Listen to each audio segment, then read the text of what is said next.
Assalamualaikum sahabat. Selamat datang. Terima kasih bagi yang sudah subscribe. Saya doakan semoga rezekinya selalu dilancarkan oleh Allah dan diberikan kesehatan selalu.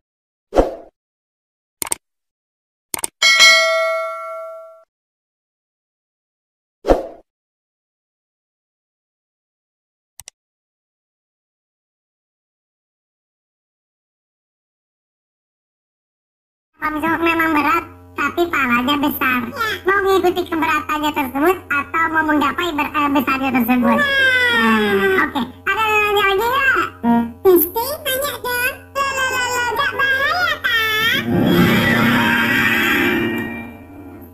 Terima kasih. Nama saya Kustia dari Majelis Taklim Istiqamah Haji Bakir Batang. Pertanyaan saya, apakah perbedaan antara sholat subuh dengan sholat fajar? Terima kasih. Assalamualaikum warahmatullahi wabarakatuh. Sholat subuh sama sholat fajar sama di situ? Beda dong. Beda. Kalau sholat subuh sholat wajib, kalau sholat fajar sholat sunnah. Terus apa perbedaan selanjutnya antara sholat subuh dan sholat fajar? Sebenarnya sama-sama 2 rakaat. Bedanya apa? Kalau sholat fajar itu sholat sebelum subuh. Oh, qobla subuh. Qobliyah subuh itu sholat fajar. Namanya sholat fajar. Kalau subuh ya subuh. Subuh ya subuh. Kalau subuh wajib, sholat fajar sunnah. Oke, nah kalau setelah sholat subuh itu ada sholat lainnya nggak? Nggak boleh. Jadi ada beberapa waktu yang dilarang kita melakukan sholat. Kapan itu? Setelah asar, sebelum maghrib, setelah subuh, sampai waktu duha. Gitu. Kalau kita ketiduran bangun udah lewat waktu subuhnya, misal jam 7 lah gitu, langsung sholat subuh. Langsung sholat fajarnya perlu nggak? Ya enggak. Orang matahari udah terbit. Udah kok gitu. Coba marah-marah. Udah, kita kalau bisa sampai kita tetap di sini ya. Di Mula-Mula Hati.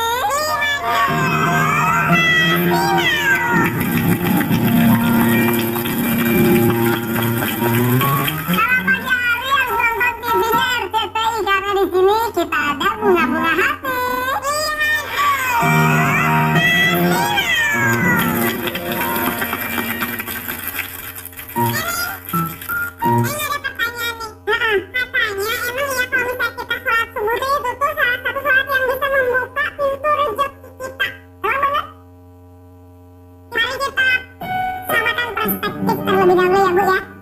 Rezeki itu bukan hanya tentang uang.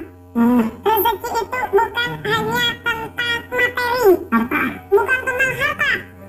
Tapi kalau kita ingat-ingat hadis yang tadi, barang siapa yang mudah meninggalkan sholat subuh, maka dia termasuk orang-orang yang munafik. Maka kalau kita melakukan sholat subuh, berarti kita akan terhindar dari sifat yang namanya sifat munafik. Tapi betul bisa membukakan pintu rezeki. Betul, kalau sholatnya penuh, doanya diijabah oleh Allah, minta kaya, diijabah. Habis sholat subuh, waktu mustajab, berdoa, ya Allah, syukur. Asal kerja, nggak doa-doa. Katanya memang kayak, apalagi saat qobla subuh itu tuh, pahala tuh, sedunia.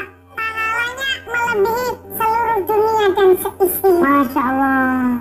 Jadi lebih dari yang kita harapkan kalau gitu sebetulnya ya. Turah-turah. Luper. Oh, luper. Leber. Iya. Bararahe.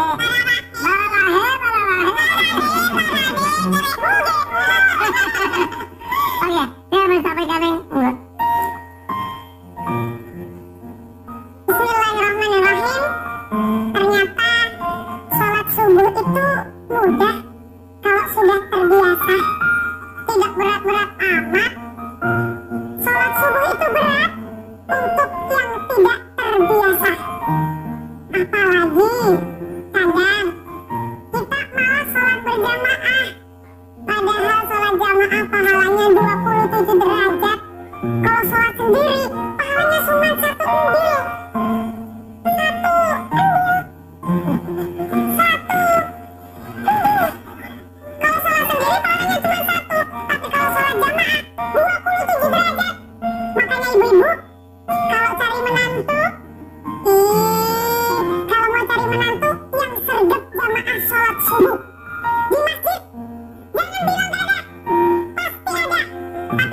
70 tahun.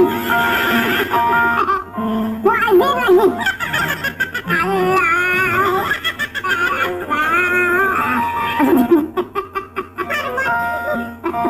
Ada satu kisah seorang sahabat yang tidak pernah meninggalkan sholat berjamaah.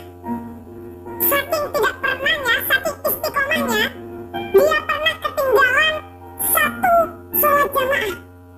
Dia resahnya minta ampun waktu itu sholat subuh. Dia cari orang-orang yang belum sholat. Karepnya apa ya? Pengennya itu pengen diajak sholat berjamaah. Biar apa? Biar dia bisa sholat 27 derajat. Dia mencari ke rumah, dari rumah ke rumah, semuanya ditok-tok. Assalamualaikum. Waalaikumsalam, Pak, udah sholat? Sudah. Tok-tok-tok, assalamualaikum. Udah sholat? Udah. Tok-tok-tok, assalamualaikum. Udah sholat? Udah. Dia nggak nemu teman, nggak nemu konco. Dan tidak ada temannya buat sholat jamaah. Akhirnya dia mikir, ini nanti kalau aku nunggu ada teman, waktu sholat selantai. Waktu sholat sedang habis. Kalau kata orang Sunda, waktu sholat heep, sepel, heep.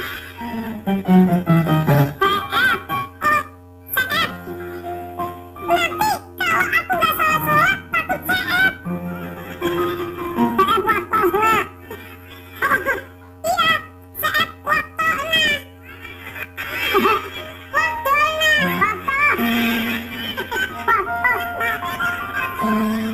Takut CF waktunya. Gimana ini? Akhirnya dia sholat sendiri.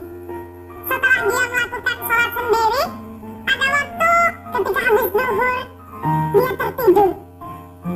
Ketika dia tertidur, ternyata dia film. Ketika dia film, ternyata dia apa bahasa Sunda tidur? Ternyata dia sare. Ketika dia sare, ternyata dia bermimpi. Dia mimpi apa? Ada laki-laki ganteng, gagah. Irfan Hakim. Jauh. Ada orang ganteng luar biasa, pakai baju hijau.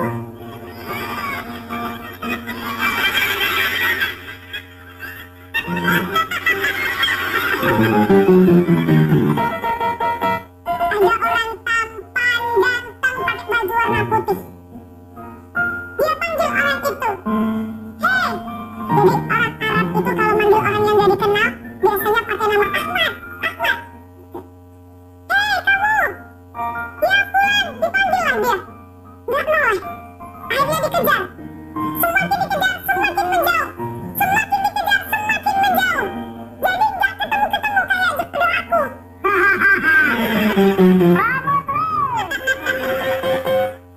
Semakin dikejar, semakin dia lari. Semakin dikejar, semakin dia lari. Ternyata itu isyarat. Isyarat bagaimana? Tadi Bu, ternyata dia bukan hanya sholat fardu saja, tapi apa? Sholat sunnah mutlak.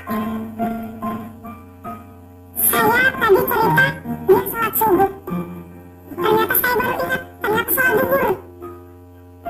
Sholat duhur sekali, sholat wajib. Setelah itu dia sholat sunnah mutlak 27 kali. Untuk apa? Untuk mengejar pahala 27 derajat. Tapi tidak terkejar. Masih utama sholat berjamaah. Makanya orang Islam kadang-kadang suka pinter kalau disuruh bangun masjid. Masjidnya gede-gede, tapi nggak ada isinya. Waktu bulan Ramadan, awal Ramadan penuh. Sampai takmir masjid semuanya kerepotan cari karpet. Begitu hari Ramadan menjelang Lebaran, habis. Kosong. Tinggal imam sama makmum satu. Itu pun sama-sama tua. Makanya pentingnya kita menundukkan, mengawal kalau orang Jawa bilang. Mengabdi, maksudnya bagaimana ngawal nanggone Gusti Allah.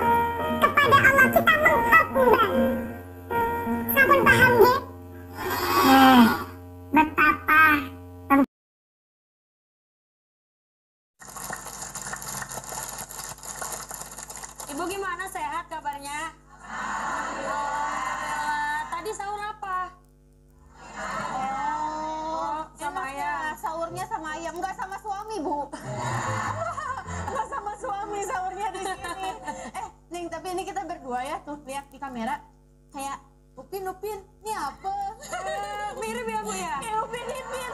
Oh mirip? Kecil dua-duanya. Iya, kita sama-sama jomblo juga Bu. Iya, Bu. Siapa tahu Ibu punya anak 2 cowok, kakaknya bisa sama saya, adiknya bisa sama Ning. Kayak gitu Bu. Wah. Emang nggak mau, Bu? Mau kan? Ini beli 1 gratis 1, Bu. Tapi ini semangat banget loh ibu-ibunya dari tadi. Pernak-pernik. Coba deh Apa? karena Neng lihat. Kenapa? Ini emang modelnya kayak begini ya Bu ya?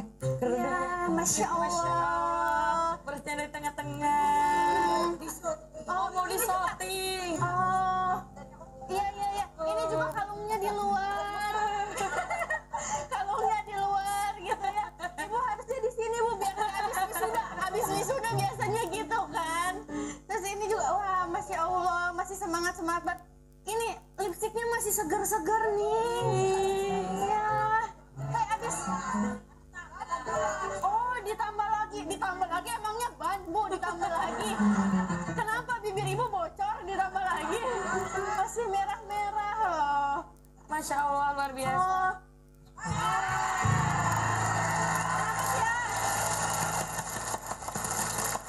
Maaf ibu-ibu, saya telat. Ini udah dibuka acaranya. Udah. Kok nggak bunga hati? Lihat dulu, pasti mau. Ini kenapa udah dibuka? Maaf ya. Iya. Maaf ibu ya, agak telat dikit. Soalnya barusan kan habis sahur. Anak saya Jalu Jaki itu langsung tidur lagi. Nah pas saya mau ke masjid sholat subuh mereka udah tidur. Terus? Saya bingung mau bangunin, kasihan lagi. Oh iya yang nggak tega ya ayah. Nggak tega lagi nyenyak-nyenyaknya. Bingung, akhirnya saya ke masjid. Habis pulang dari masjid balik lagi itu masih tidur. Bingung, diskusi sama istri bangunin nggak? Bingung diskusi sampai jam 7. Makanya sekarang agak terlambat, maaf ya Ning ya.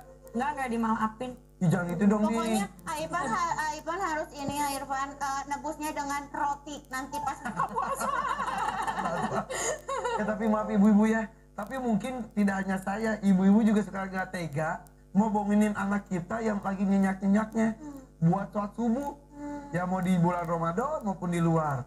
Gitu nih. Kalau gitu gimana tuh nih? Nah, gimana ya kira-kira? Kita buka dulu aja kali ya. Ya. Assalamualaikum warahmatullahi wabarakatuh. Waalaikumsalam warahmatullahi wabarakatuh. Pak Mamat beli nanas. Cakep, Mamat beli nanas. cakep.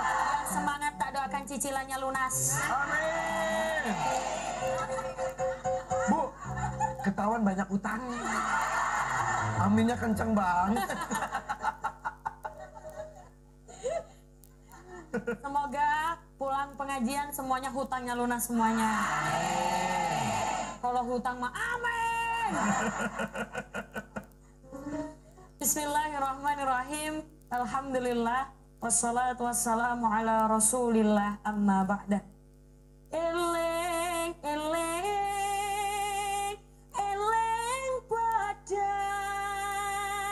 badan siji dadi susah hati ono donya gawe dosa nang akhirat dipun siksa.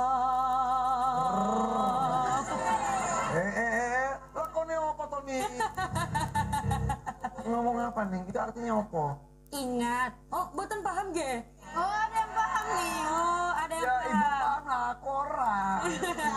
Ibu orang Jawa. Aku Jawa borot. Jadi itu artinya apa? Jadi artinya ingat, kita manusia kadang-kadang bikin susah karena perlakuan kita sendiri. Oh. Tidak ingat dengan apa yang kita lakukan ternyata itu berdosa, tidak berhati-hati. Nanti di akhirat akan mendapatkan Siksa. siksa. Waduh. Nah kalau membiarkan anak gak sholat yang dapat siksa siapa? Bapaknya? Enak aja. Aduh, gitu. Emang ini dari mana, Bu? Oh, Pekalongan. Kak Iki dengan di Jonggo, Dari sini? Pekalongan. Kita serang. Itu serang. Jadi Jonggo, Pekalongan, Serang. Pantesan iso ngomong cowok.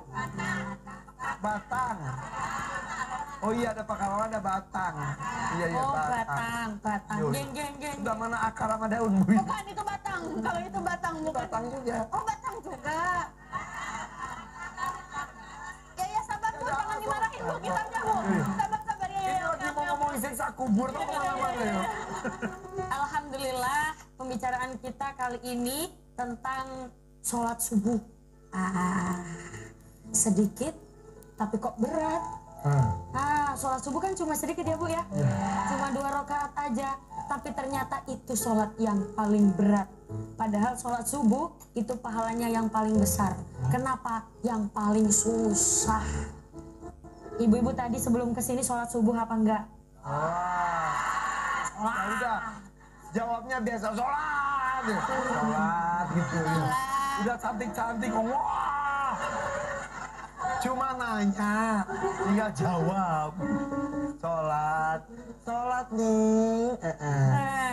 Ternyata ada satu hadis disebutkan, sampaikanlah berita gembira. Berita gembira apa itu? Kepada orang-orang yang berjalan pada saat gelap menuju masjid. Kapan saat gelap menuju masjid?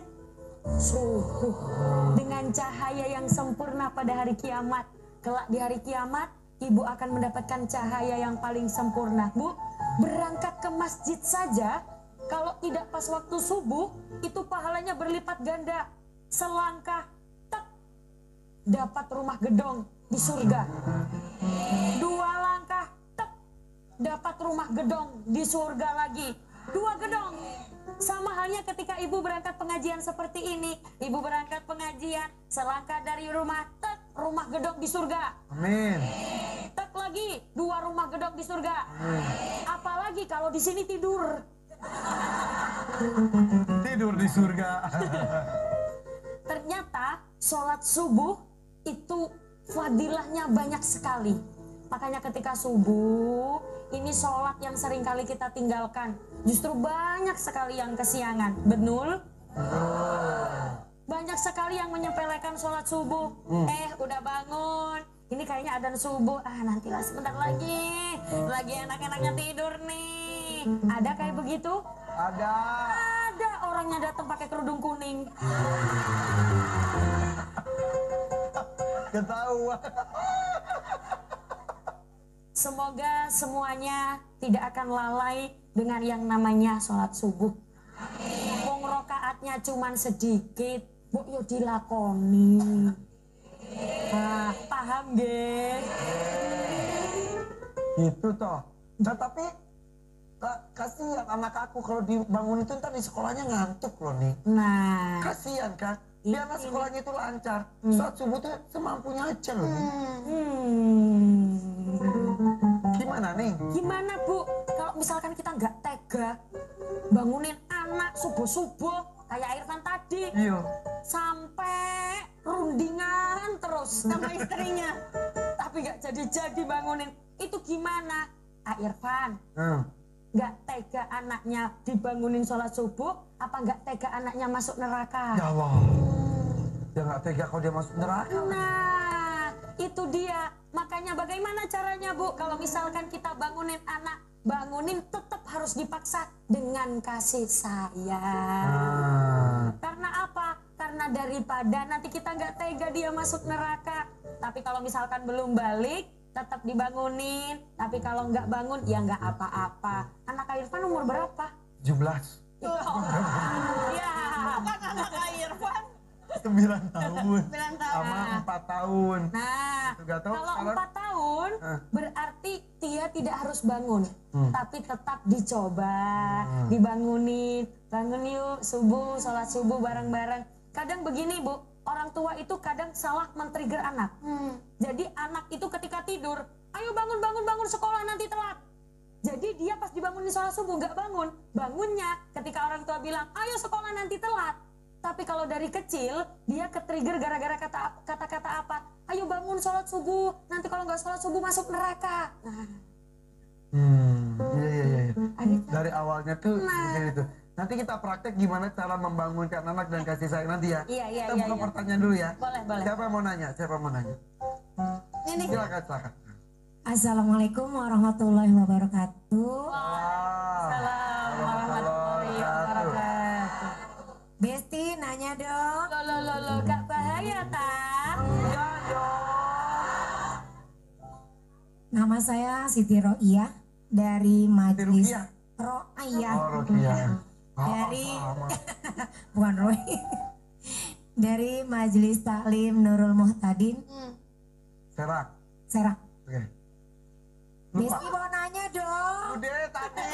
Mau nanya lagi. langsung aja buku pertanyaan. Tanya apa nanya? Oke, pertanyaannya, boleh nggak kalau kita sholat witir tapi sudah masuk waktu sholat subuh?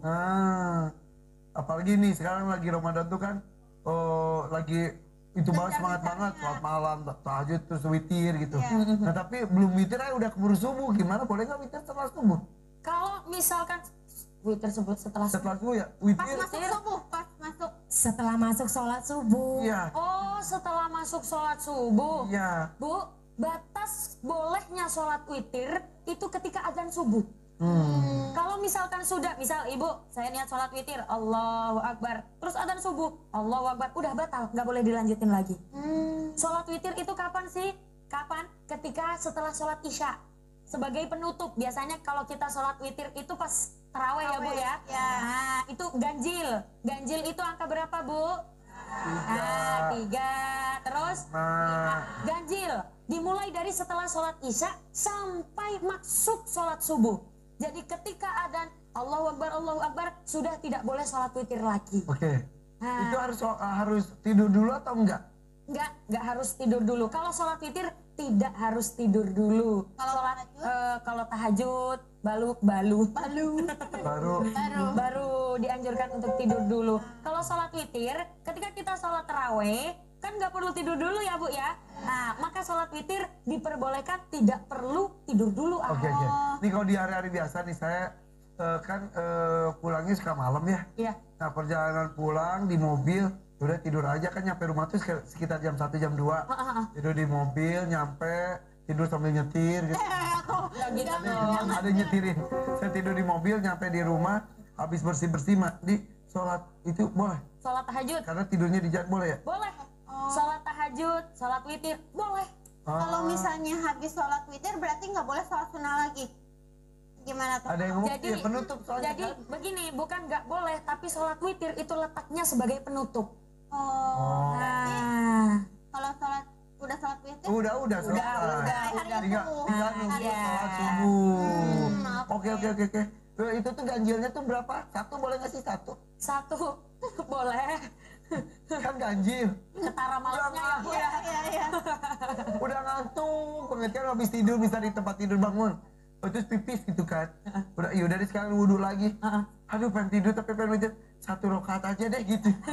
Pelit banget ya. 3 lah ya. Iya. Oke. Yaudah kalau gitu. Ibu ngantuk ini tuh? Enggak, ya udah kalau gitu. Saya yang ngantuk, saya cuci muka dulu ya. Jangan kemana-mana, tetap di sini ya. Di mana sih acaranya? Bunga-bunga hati. Lihat dulu pasti mau. Masih bersama kami di sini di Bunga-bunga Hati. Lihat dulu pasti mau. Ibu. Ibu.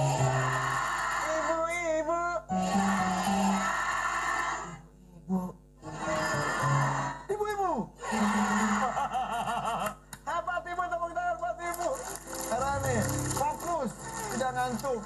Tapi kalau lihat anak ngantuk, anak tidur suka nggak tega buat bangunin. Nah, ini katanya mau ada kasih tips dan cara-cara membangunkan anak tidur subuh. Kamu jadi anaknya deh. Boleh. Tapi Neneng pernah waktu itu Neng dijailin sama ayah. Jadi karena nggak bangun-bangun, akhirnya di hari keempat apa gitu, gini gempa gitu. Jadi kayak nggak deh gitu kan, sholat gitu. Oke, misalnya nenek tidur ya. Ada hitungan 3, 1 udah. Oke. Itu mah dihipnotis, bukan tidur lah. Tidur. Udah yuk, tinggalin yuk. Udah deh.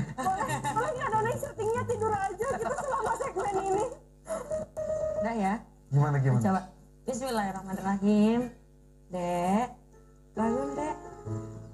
Kenapa kamu meringis dek? Aduh, aku nggak mau bangun, aku mau tidur aja. Pelan-pelan ya, pelan-pelan ya. Ibu jangan injek kaki aku. Keinjek kaki aku. Pelan-pelan ya. Jadi kayak gini Bu. Kalau ayah saya biasanya diangkat kepalanya. Tet. Nah, diangkat, tunggu diangkat. Oh iya. Iya, diangkat yuk. Tet. Nah, biasanya masih merem kalau kayak gini. Bangun yuk. Nanti masuk neraka loh. Mama langsung takut ya. Nah, iya biasanya kayak gitu. Tapi kalau anak gak takut, biarin masuk neraka. Coba. Kalau saya punya cara baru lagi. Gimana? Saya nggak yakin. Ketika ini, biar cepet bangun. Nah, Itu mah udah langsung bangun. Oh, tapi ibu Neneng juga punya cara yang gitu karena adik Gimana Neneng tuh paling susah dibangunin. Adik Neneng tuh kayaknya dia kalau digempa juga dia nggak bangun. Jadi dipencet hidungnya. astagfirullahaladzim. Iya. Jadi, Mati dong. enggak dong, kayak dipencetnya pelan-pelan.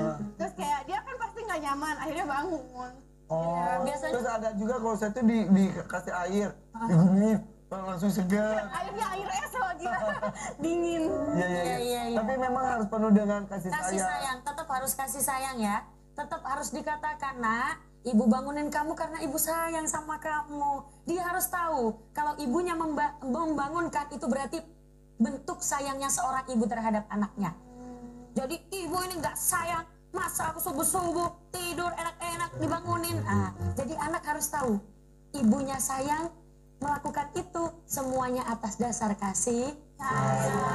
Apalagi kalau anak kecil katanya kalau bangun tidurnya aja udah bete, seharian dia akan bete. Iya katanya. gitu. Jadi memang jangan dibentak-bentak ya dimulai itu. Dengan kasih sayang. Oke, mudah-mudahan kita bisa melakukan itu semuanya ya. Oke. Silakan, ada hubungannya dengan sholat subuh, ada yang mau sampaikan lagi monggo nih. Yakin. Neng jangan tidur lagi. Enggak. Bismillahirrahmanirrahim. Karena Neng jangan tidur. Siap nih. Semoga kita terhindar dari sifat malas. Apalagi banyak sekali alasan-alasan. Kita mencari alasan biar nggak sholat subuh. Bu, nggak sholat. Nggak, saya males. Bu, nggak sholat subuh. Nggak, saya sakit. Sakit apa? Bisul. Sholat subuh adalah bentuk penghambaan. Sholat, bukan sholat subuh saja, zuhur, asar, maghrib, isya adalah bentuk tunduk dan penghambaan kita kepada Allah. Dan 5 waktu ini, ibu-ibu sholatnya berapa waktu? 5. Oh, sama ya, sama berarti. Ternyata 5 waktu ini, itu ternyata sudah dikorting dari yang asalnya 50 waktu menjadi cuma 5 waktu. Bayangkan, 5 waktu saja, kadang kita empot-empotan. Kadang suka ngerasa capek. Sholat lagi. Bu, nggak sholat, enggak, bosen, kemarin udah. Udah pernah. Ada kok kayak gitu. Orangnya pakai kerudung hijau. Bukan yang hijau ini, bukan. Hijau ini. Hijau juga. Ternyata sholat adalah bentuk tunduk dan penghambaan kita. Cuman berapa menit sih Bu sholat? Palingnya 10 menit. Nah, nggak sampai 3 menit. Bahkan ada yang 1 menit. Bentuk tunduk dan penghambaan seorang hamba terhadap Tuhannya. Sehari-hari kita sholat. Sehari-hari kita kerja. Cuman beberapa menit saja kita sholat. Masa berat. Maka itu adalah bentuk penghambaan. Ya Allah, ini adalah bentuk ngaulo pulo. Kalau orang Jawa bilang ngaulo, bentuk ngaulo seorang hambanya. Istirahat sejenak, atas apa yang telah terjadi. Ibu kerja, sholat niatkan untuk beristirahat. Capek kerja, misal nggak kerja, masak. Capek masak, beres-beres rumah, belum lagi kalau anak rewel. Ternyata istirahatnya pada saat sholat. Bentuk penghambaan seorang hamba adalah dengan sholat. Bu, kalau dulu itu pada zaman belum ada sholat, orang-orang menghamba, minta tolong kepada nabinya. Minta tolong kepada nabinya untuk apa? Minta didoakan. Sebenarnya berdoa sendiri mah bisa. Tapi apa? Mereka nggak tahu caranya. Bagaimana cara berdialog dengan Allah? Akhirnya mereka minta didoakan kepada nabinya. Contoh, Nabi minta tolong, sampaikan kepada Allah, saya minta diberi keturunan. Nabi minta tolong, sampaikan kepada Allah, saya minta diberikan kelancaran rezeki. Tapi sejak turunnya perintah sholat ketika peristiwa Isra Mi'raj, akhirnya perintah sholat datang. Itu di mana waktunya kita berkomunikasi dengan Allah. Bahkan setelah sholat adalah waktu yang mustajab untuk berdoa. Berdoa apa saja, maka kita bisa langsung berkomunikasi dengan Allah. Sampun paham, ge? Tapi tadi saya baru iya ya, di kesibukan kita sholat itu jadi tempat kita rehat, tenang. Bahkan katanya posisi ruku ini aja adalah posisi di mana badan kita tuh benar-benar bisa rileks dengan maksimal katanya. Semuanya jadi apa kayak merenggang gitu. Ternyata seperti itu ya. Iya, di dalam dunia kesehatan ternyata masing-masing gerakan sholat ada manfaatnya. Iya. Katanya ada dalilnya juga mengenai itu juga ya nih ya. Jadi tentang sholat ini kita disuruh untuk beristirahat. Maksudnya dari keribetan-keribetan dunia. Bagaimana itu? Arih nafsaka minat tadbir fama qoma bihi ghairuka angka la takum bihi linafsik. Istirahatkan dirimu dari kesibukan mengurusi dunia. Apa yang telah Allah atur tidak perlu kau sibuk ikut campur. Masya Allah. Sebegitunya ya Allah sayang sama kita ya. Jadi kita tuh tidak sibuk. Istirahat, komunikasi pada Allah. Seperti itu. Oke, nah kalau subuh bagaimana? Itu kan lagi nggak sibuk-sibuknya. Nah, masa lagi nggak sibuk, sholat subuh nggak sempat. Tapi kok ada yang dijadiin alasan, aduh masak, aduh ini nyuci, gitu-gitu. Itu justru mungkin subuh tuh jadi saat yang paling hektik gitu buat ibu-ibu. Iya. Ini kan ada subuh kesiangan, zuhur kerepotan, asar di perjalanan, maghrib kecapean, isya pengalaman. Apa? Oke, kita buka pertanyaan lagi. Siapa yang mau nanya? Silakan. Assalamualaikum warahmatullahi wabarakatuh. Waalaikumsalam warahmatullahi wabarakatuh. Tanya dong Besti. Lo gak bahaya ta? Ini Umi Alfiska sih ya? Ada telalat ini sih? Iya. Adiknya. Oh iya. Mau tanya Us. Namanya siapa? Nama Umiati Bener kan Umi? dari Jamaah Batang. Dari Batang. Dekat Pekalongan. Kenapa sholat subuh begitu terasa berat dilaksanakan? Apakah ini faktor banyak dosa? Nah, apa yang membuat subuh berat banget? Kelihatan banget kalau orang Jawa ya. Apakah sholat subuh? Tek. Gimana tuh Ning? Apakah sholat subuh itu ketika terasa berat dilakukan? Apakah karena kita faktor banyak dosa? Semoga kita dijauhkan dari sifat malas melakukan sholat subuh. Amin Allahumma. Jangan lupa selalu berdoa seperti itu. Karena apa? Kenapa saya katakan seperti itu? Ada hadis riwayat Bukhari, Nabi bersabda, laisa sholatun atqala alal munafiqina min sholatil fajri wal isya. Yang artinya bagaimana? Tidak ada sholat yang lebih berat bagi orang yang munafik selain sholat subuh dan sholat isya. Wah, kalau kita merasa itu berat, jadi kita masuk munafik. Nah, makanya saya bilang berdoa. Biar apa? Biar kita dijauhkan dari sifat malas melakukan sholat subuh. Itu kayaknya setan tuh lagi bergantungan di mata kita itu. Iya, sampai berat banget gitu. Iya, iya, iya. Itu kayak di plester gitu mata kita ya pakai solasiban gitu. Solasiban. Solasiban lah. Makanya kita harus lawan itu semuanya. Caranya gimana? Dipaksa. Nah, Atau caranya bisa pakai nada dering yang bikin kaget. contoh. Kebakaran gitu. Kaget sekampung.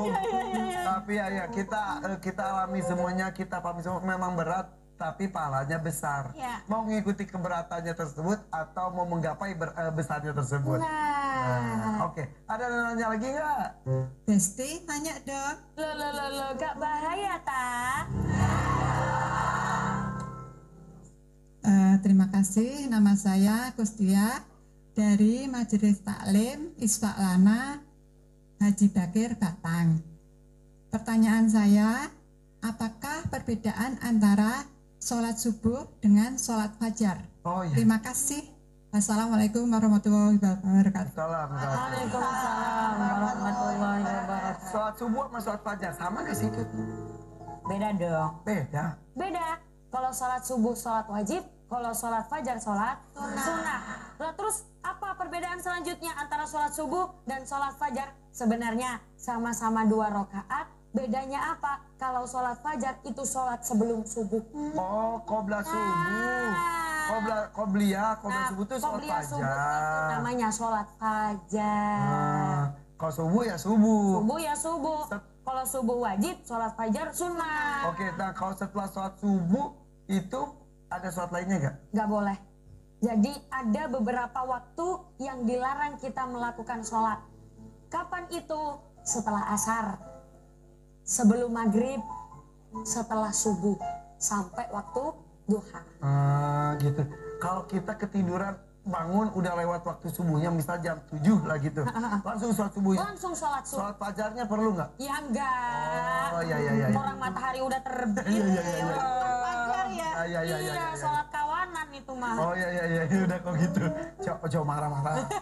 Udah kita kalau bisa saat lagi tetap di sini ya. Di bunga-bunga hati. Lihat dulu, pasti mau. Kalau pagi hari harus nonton TV-nya RCTI karena di sini kita ada bunga-bunga hati. Lihat dulu, pasti mau. Neng ada pertanyaan nih. Katanya emang iya kalau misalnya kita sholat subuh itu tuh salah satu sholat yang bisa membuka pintu rezeki kita. Emang bener? Mari kita samakan perspektif terlebih dahulu ya Bu ya. Rezeki itu bukan hanya tentang uang. Rezeki itu bukan hanya tentang materi. Harta. Bukan tentang harta. Tapi kalau kita ingat-ingat hadis yang tadi, barang siapa yang mudah meninggalkan sholat subuh, maka dia termasuk orang-orang yang munafik. Maka kalau kita melakukan sholat subuh, berarti kita akan terhindar dari sifat yang namanya sifat munafik. Tapi betul bisa membukakan pintu rezeki. Betul. Kalau sholatnya penuh, doanya diijabah oleh Allah, minta kaya, diijabah. Habis sholat subuh, waktu mustajab, berdoa, ya Allah, sugih. Asal kerja. Asal kerja, nggak doa-doa. Katanya memang kayak apalagi sholat qobla subuh itu tuh, pahala tuh Nah, sedunia. pahalanya melebihi seluruh dunia dan seisi. Masya Allah. Jadi lebih dari yang kita harapkan kalau gitu sebetulnya ya. Turah-turah, Turah-turah tuh apa? luber-luber. Oh, Meluap-luap. leber. Iya. Bararahe. Bararahe. Barade, gerehu, gehu. Oke, dia bersampaikan yang enggak. Bismillahirrahmanirrahim. Ternyata sholat subuh itu mudah kalau sudah terbiasa. Tidak berat-berat amat. Sholat subuh itu berat untuk yang tidak terbiasa. Apalagi kadang kita malah sholat berjamaah.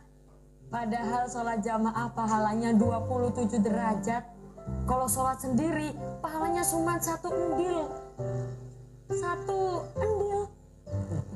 1 endil. Kalau sholat sendiri pahalanya cuma 1, tapi kalau sholat jamaah 27 derajat. Makanya ibu-ibu kalau cari menantu, kalau mau cari menantu yang sergap jamaah sholat subuh di masjid, jangan bilang gak ada, pasti ada, tapi umurnya 70 tahun. Muazin lagi. Allah. Allah. Marbot. Ada satu kisah seorang sahabat yang tidak pernah meninggalkan sholat berjamaah. Saking tidak pernahnya, saking istiqomahnya, dia pernah ketinggalan 1 sholat jamaah. Dia resahnya minta ampun. Waktu itu sholat subuh, dia cari orang-orang yang belum sholat. Karepnya apa ya? Pengennya itu pengen diajak sholat berjamaah. Biar apa? Biar dia bisa sholat 27 derajat. Dia mencari ke rumah, dari rumah ke rumah, semuanya ditok-tok. Assalamualaikum. Waalaikumsalam. Pak, udah sholat? Sudah. Tok-tok-tok, assalamualaikum. Udah sholat? Udah. Tok-tok-tok, assalamualaikum. Udah sholat? Udah. Dia nggak nemu teman, nggak nemu konco. Jadi nggak ada temannya buat sholat jamaah. Akhirnya dia mikir, ini nanti kalau aku nunggu ada teman, waktu sholat salah ente.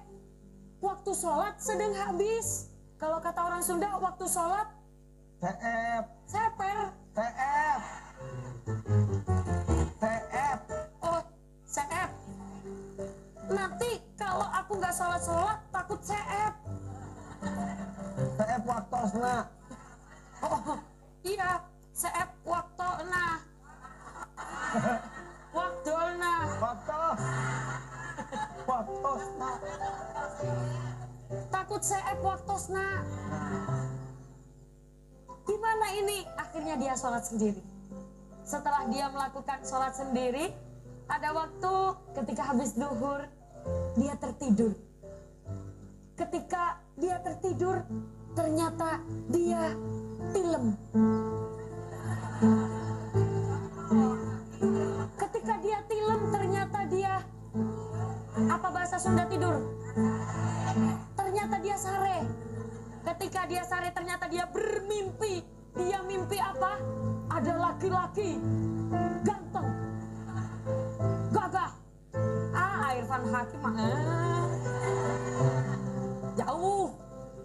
Ada orang gantengnya luar biasa, pakai baju hijau.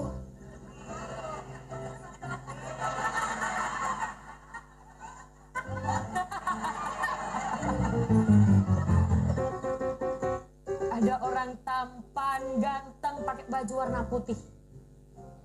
Dia panggil orang itu, hei. Jadi orang Arab itu kalau manggil orang yang gak dikenal, biasanya pakai nama Ahmad. Hei kamu, ya Fulan, dipanggillah dia. Gak noleh, akhirnya dikejar. Semakin dikejar, semakin menjauh. Semakin dikejar, semakin menjauh. Jadi gak ketemu-ketemu kayak jodoh aku.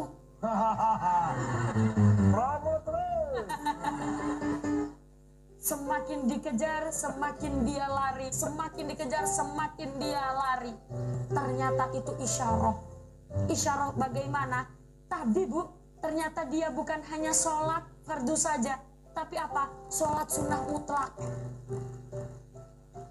Saya tadi cerita dia sholat subuh. Ternyata saya baru ingat, ternyata sholat duhur. Sholat duhur sekali, sholat wajib. Setelah itu dia sholat sunnah mutlak 27 kali. Untuk apa? Untuk mengejar pahala 27 derajat. Tapi tidak terkejar. Masih utama sholat berjamaah. Makanya orang Islam kadang-kadang suka pinter kalau disuruh bangun masjid. Masjidnya gede-gede, tapi nggak ada isinya. Waktu bulan Ramadan, Awal Ramadan penuh. Sampai takmir masjid semuanya kerepotan cari karpet. Begitu hari Ramadan menjelang lebaran, habis. Kosong. Tinggal imam sama makmum satu. Itu pun sama-sama tua. Makanya pentingnya kita menundukkan, mengauloh. Kalau orang Jawa bilang mengabdi, maksudnya bagaimana? Ngauloh nanggone Gusti Allah. Kepada Allah kita menghamba. Sampun paham nggih? Betapa pentingnya sholat berjamaah dan betapa besarnya pahala sholat subuh terutama. Dan walaupun berat, bangunnya aja udah berat, melangkahkan kaki ke masjidnya juga berat, belum dingin, belum gelap juga, tapi disitulah pahala besar menanti. Mudah-mudahan yuk setelah hari ini, besok kita manfaatkan waktu untuk melakukan yang terbaik di hidup kita, supaya nanti kalau kita kembali kepada Allah, pahalanya banyak, nggak kosong melompong, kempes seperti kantong kita. Ya. Boleh kita minta doanya, monggo.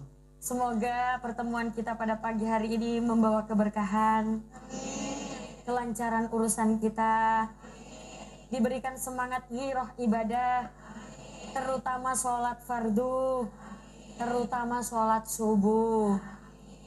A'udzu billahi minasyaitonir rajim. Bismillahirrahmanirrahim. Allahumma salli ala Sayyidina Muhammad wa ala ali Sayyidina Muhammad walhamdulillahi rabbil alamin.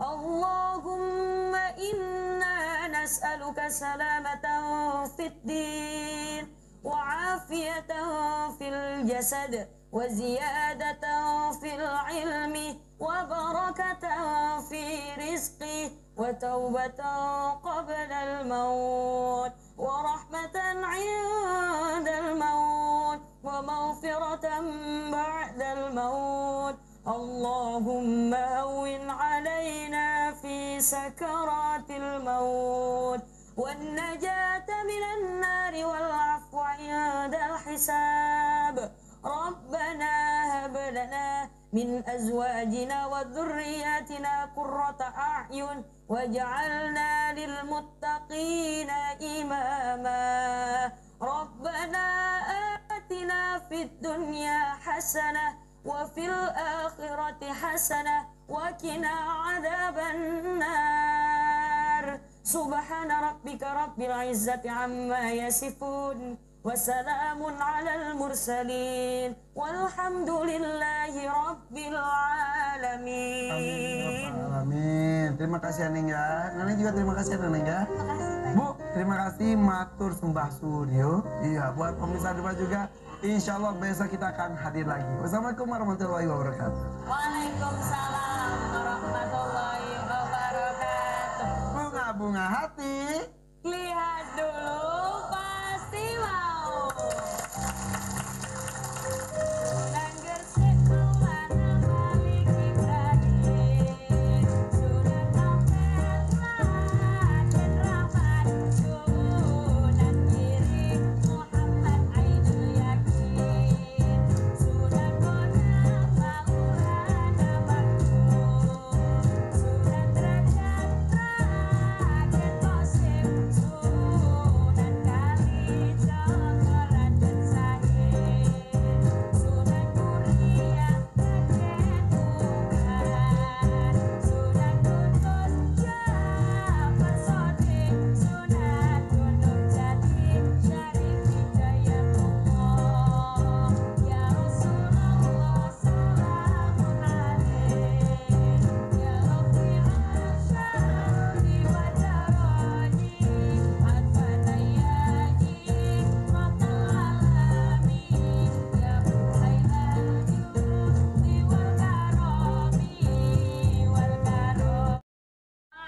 Biasanya kalau di rumah nih ada mamang-mamang bakso, terus males pakai kerudung. Nanti kalau pakai kerudung keburu mamang baksonya pergi. Mang, nggak pakai kerudung, alah bentar doang. Ya. Kalau orang yang sudah terbiasa bentar doang, udah kelihatan itu, udah kelihatan ono. Malah kadang yang salah seperti ini. Misal, contoh, keluar rumah, dia udah pernah lihat, nggak apa-apa lah. Nah itu yang ketawa itu kayaknya. Suka sekali menyepelekan dosa kecil yang akhirnya tidak kerasa menumpuk dosa yang bisa menjadi gunung. Sampun paham, ge? Iya. Bener apalagi kan yang berkerudung ya kadang mah kayak tukang bajigur, aduh nyari anduk akhirnya. Gitu pakai Tapi itu anduk. mah masih ketutup. Padahal cuma pakai tangan gini-gini. Kelihatan. Kayak gitu. Awas, bahaya ya Bu. Malah yang sering kali terjadi itu orang-orang kayak gini. Bu, nggak pakai kerudung. Nggak, orang yang laki-laki itu nggak kenal juga. Bukan berarti nggak kenal terus boleh lihat rambut kita. Iya. Terus bohong. Kadang-kadang bohong itu udah jadi kebiasaan juga. Iya benar. Suka bohong. Misal, Ma, tadi di celana papa ada duit berapa? Nggak ada uang. Nggak ada uangnya. Nggak, perasaan kemarin tuh ada di situ 500.000. Kata ibunya, nggak ada, beneran nggak ada. Itu bohong. Sebenarnya Mak, biasa aja dosa kecil. Tapi kalau dilakukan secara terus-menerus akan menumpuk dosa yang menjadi gunung. Atau gini, pas lagi ke pasar, ada yang jualan duku, cobain dulu ya. Terus Sampai kenyang. Bantuin abangnya. itu juga jadi dosa ya kalau ikhlas itu mungkin 1-2, kalau sekilo dimasukin ya. Kan biasanya kalau misalnya lagi nyuci baju suka ada uang dicuci nggak dibalikin. Ya, itu. Karena deterjen aduh udah basah gitu. Terlanjur basah dipakai. Pakai dijemur dulu terus terbang. Itu berarti istri yang pintar nyari duit. Beneran dicari uangnya. Oke, ada lagi yang mau nanya, silakan. Oke, mangga. Besti mau tanya dong. Lo, Kak, bahaya tak? Assalamualaikum warahmatullahi wabarakatuh. Perkenalkan, nama saya Ibu Tri Setianingsih dari Majelis Taklim Telaju. Ning Umi, saya mau tanya, Boleh. bagaimana cara menghadapi orang yang minta maaf tapi selalu mengulangi kesalahannya? Itu saja Umi, sekian. Assalamualaikum warahmatullahi wabarakatuh. Waalaikumsalam warahmatullahi wabarakatuh. Iya, salah mulu. Minta maaf terus. Misalnya pasangan gitu misalnya kayak ya aku janji aku nggak bakal telat lagi kalau makan, tapi besoknya telat lagi. Ngomongin aja pasangan kamunya sendiri hari ini melakukan apa? Minta maaf terus lupa, Kan maaf biasanya lupa. gitu misalnya disuruh beli kencur, terus 3 langkah dari rumah kunyit apa jahe ya tadi teh, padahal yang disuruh beli kencur. Kencur. Oh, beli kunyit. Biasanya. Ya tapi itu kan lupa. Terus minta maaf, dilakukan lagi. Gimana? Bagaimana cara menghadapi orang yang sudah minta maaf tapi mengulangi kesalahannya lagi, Bu? Kata maaf adalah sebuah penyesalan terhadap apa yang sudah diperbuat. Kalau orang itu benar-benar menyesal, berarti orang itu tidak akan mengulangi kesalahannya lagi. Tapi kalau dia mengulangi kesalahannya lagi, berarti dia tidak benar-benar menyesal. Kalau kita dikit-dikit maafin, ntar lama-lama digampangin loh. Nah, nanti lama-lama digampangin. Irfan mah kayak gitu biasa aja, nanti minta maaf juga gampang. Iya, bahkan katanya daripada minta izin mendingan minta maaf. Kelakuan para suami katanya. Iya. Biasanya yang kayak gitu tuh bapak-bapak apa ibu-ibu ya? Saya satu-satunya bapak-bapak di sini. Daripada bapak belur, iya bapak-bapak. Kalau ibu tadi kesalahannya apa? Suami misalnya pulang kerja telat mulu, besok telat, nanti sehari lagi enggak, besok lagi telat lagi gitu. Maaf lagi. Ya. Telatnya ditanyain nggak kenapa? Ya ditanyain, alasannya ya satu nongkrong dulu sama temen ngopi bareng, besok lagi bocor bannya gitu. Berarti dia suami sejati tuh Bu. Banyak alasan dimiliki. Iya. Kalau suami sering telat, kapan-kapan ibu bikin, Mas aku juga telat gitu. Ya dia pulang ke rumah terus-terusan. Gitu. Nih tapi kalau itu kan suami. Kalau anak kecil itu kan ada yang dari kecil itu udah terbiasa untuk berbohong. Maaf lagi, padahal kita tahu dia itu berbohong. Apa yang harus dilakukan kita sebagai Apa orang yang tua? harus dilakukan sebagai orang tua? Begini Bu, jadi ayah saya itu kalau sama anak-anaknya itu selalu menghargai kejujuran. Jadi ketika dia jujur, dia dihargai. Bukan dia takut jujur. Kalau misalkan anak takut jujur, misal, aduh kalau aku jujur nih bakal dipukulin sama ibu nih. Kalau aku jujur nih bakal dihukum habis-habisan nih. Hargai dulu kejujurannya. Misal, kamu tadi habis buka hijab ya? Enggak, bohong nih. Jujur aja dulu, nggak apa-apa, nggak diapa-apain. Jujur dulu. Jadi anak nggak boleh bohong. Jujur, nanti kita hargain. Nanti masih bilang, enggak, janji nggak diapa-apain, yang penting jujur. Kalau misalkan bohong, ketahuan bohong, justru malah dihukum. Karena bohong itu nggak boleh. Akhirnya apa? Anak, oh aku harus jujur. Ketika dia jujur, iya tadi buka hijab, soalnya gerah, soalnya belum terbiasa. Ya udah, nggak apa-apa. Besok lagi pelan-pelan ya pakai hijabnya. Jadi kita hargain kejujurannya anak. Bisa jadi kayak harus gitu. Diapresiasi intinya. Oke. Tapi ada yang jujur tapi enaknya tuh sore hari abis maghrib. Jujur kacang hijau. Udah sesama kita kembali tetap di sini ya di Bunga-Bunga Hati. Lihat dulu masih mau.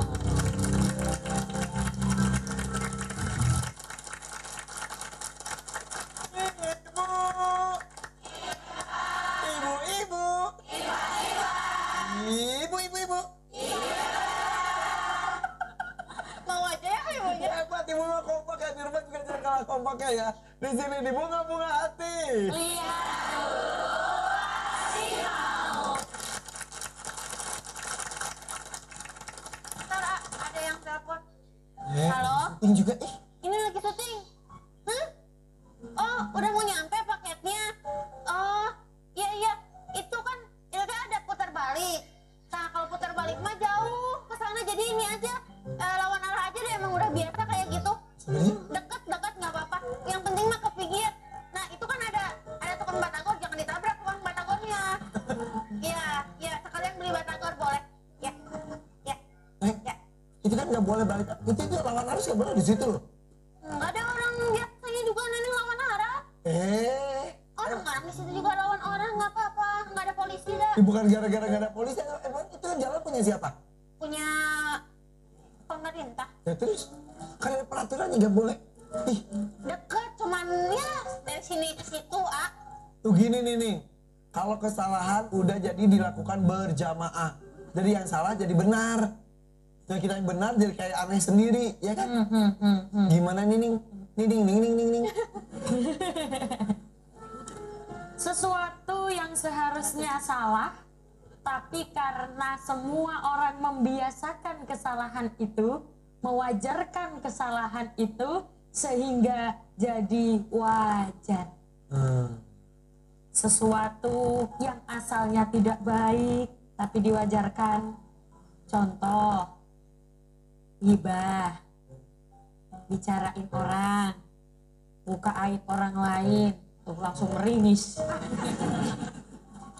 Hal itu kan sebenarnya nggak boleh, tapi ketika ada orang yang tidak melakukan ghibah malah dianggap aneh. Si ibu itu biasa itu nggak mau kumpul-kumpul sama kita, nggak asik. introvert. Si ibu itu nggak mau kumpul, padahal yang tidak mau kumpul adalah menghindari pembicaraan-pembicaraan yang tidak manfaat. Seharusnya ghibah tidak boleh, tapi karena tradisi masyarakat, tradisi emak yang suka ngomongin orang, akhirnya hal itu menjadi wajar, betul? Padahal harus hati-hati, ngomong betulnya betul. Harus berhati-hati, banyak sekali kebiasaan-kebiasaan kita yang seharusnya tidak boleh. Sekarang ghibah bukan hanya di dunia nyata, Bu, di media sosial. Sekarang ghibah tuh di kolom komentar. Itu tuh si Ono, kayaknya kemarin abis nikah sama si Ono, sekarang kok sama si ini. Nah, hal yang seharusnya tidak wajar tapi diwajarkan. Awas, perilaku-perilaku kecil seperti itu ternyata di dalam Islam juga dimintai pertanggungjawaban. Ada cerita nih. Ketika dulu Nabi Musa alaihi salam ternyata pernah ditantang oleh penyihir. Hei Nabi Musa, kamu katanya nabi. Sini buktikan kalau kamu nabi, buktikan mukjizatmu. Kata Nabi Musa, oke. Terus Nabi Musa bilang, kamu mau apa? Aku mau kamu bisa membangunkan orang yang sudah meninggal. Aku pengen tahu kamu bisa atau tidak. Nabi Musa menjawab, yang bisa membangunkan orang meninggal cuma Allah. Tapi saya akan meminta pertolongan Allah. Ya sudah, berangkatlah itu Nabi Musa bersama orang yang menantang ke kuburan. Kutuk, kutuk, kutuk, kutuk, kutuk, kutuk, kutuk. Kutuk. Jalan. Kebetulan kuburannya agak jauh, Belok istirahat kanan, dulu. kutuk lagi. Iya, istirahat dulu. Nabi Musa sama si yang nantang itu. Terus abis istirahat, jalan lagi. Kutuk, kutuk, kutuk, kutuk, kutuk. Terus istirahat lagi. Habis istirahat, jalan lagi. Kutuk. Saking jauhnya. Setelah sampai di kuburan, akhirnya Nabi Musa mencari kuburan yang paling tua. Dicarilah kuburan yang paling tua. Di situ ada kuburan yang paling tua, namanya Sam bin Nuh. Siapa Bu? Sam bin Nuh. Setelah itu Nabi Musa berdoa, ya Allah, berikanlah aku mukjizat sehingga orang ini bisa bangun. Setelah itu Sam bin Nuh ini tiba-tiba bangun. Yang asalnya semua tidak berbentuk, membentuk lagi. Badannya terbentuk lagi. Setelah itu Nabi Musa menyapa Sam bin Nuh. Sam, Ibu dalam, ayah. Sam, Emang itu dijawab? Sam. Di Brebes kayaknya itu mah. Emang ceritanya dibikin kayak gitu aja. Sam, Sam. Gimana kamu Sam kabarnya? Baik, alhamdulillah. Nabi Musa, saya baik, alhamdulillah. Tapi Nabi Musa, saya itu sedih. Kamu sedih kenapa? Saya itu dulu ketika masih hidup, pekerjaan saya itu sebagai tukang kayu, yang bagian angkat-angkat kayu. Biasanya kalau sekarang mah kerja di pabrik kayu. Saya angkat-angkat kayu. Lalu ketika istirahat di siang hari, saya itu makan. Ketika makan, ternyata ada yang nyelempit di gigi saya. Jadi saya menyelelet. Nyelilit apa? Nyelempit, menyelilit gitu. Mencongkel. Mendongkrak.